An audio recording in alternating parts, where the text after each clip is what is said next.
This is going to be a very short video on while true loops. Now, if you're watching this video, you already have a little bit of background with Python, and you already know that something like a for loop is a definite loop.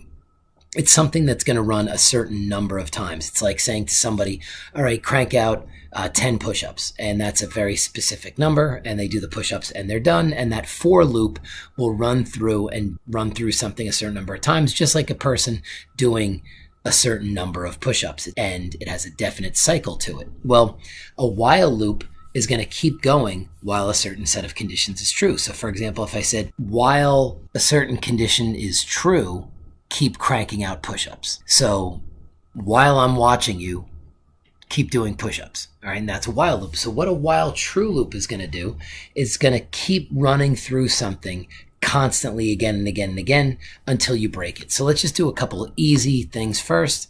Let's go to this.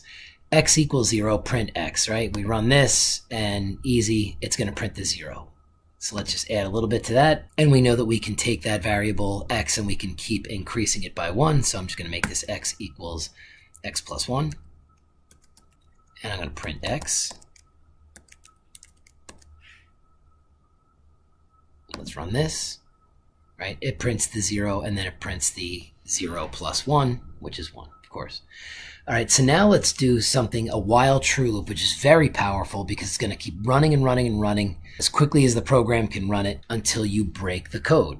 So for example, while true, and true has to be capitalized. Keep in mind, you know this already, but the colon basically means then do this.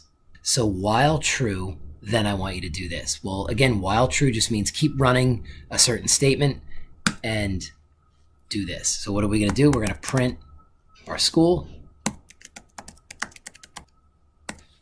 And now we'll see that this is going to keep running really quickly. So keep your eyes down in the shell. And it's just running and running and running. So if I stop this real quick, that's the while true loop. It's going to keep going until we break it. So now let's add a couple more things to this just so that you really understand it. Print X.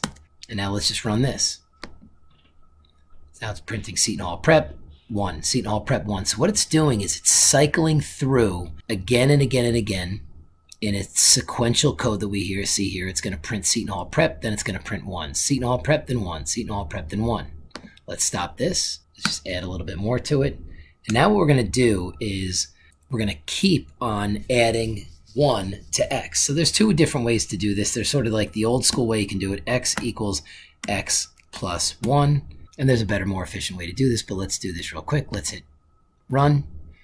And now we see that it's going to keep cranking up these numbers. So what it's doing is it's going to keep running through this code. It's going to print Seton Hall Prep. And then it's going to print X. Then it's going to add 1 to X. It's going to keep it in its memory. Then it's going to print Seton Hall Prep. Then it's going to have that slightly larger value of X. Then it's going to add 1 to that slightly larger value of X. And it's going to keep running through this as we see right down over here. The more accepted way to do this is just to take a little bit of a shortcut, and we go X plus equals 1. And let's clear this shell out so we can see what's happening. Let's run this again. Runs the code, and we see what's going to happen. It's going to keep running through this rapid fire. Now, let's say we want this to break at a certain moment. What I'm going to do here is I'm going to just put an if statement in here. Notice that the if statement is obviously indented inside that while true loop. If X is equal to, Boolean statement, 3000. Put our colon in there, and then just say break. So then what's going to happen is this code is going to continue to run and run and run and run and run. It is going to read this statement down here, and it knows that when it gets to 3000, it's going to break. So let's go ahead and let's clear the shell out so we can see this running. Let's hit run, and once it gets up to 3000, then this code is going to stop. So there we go, and I hope that helps you a little bit with while true loops.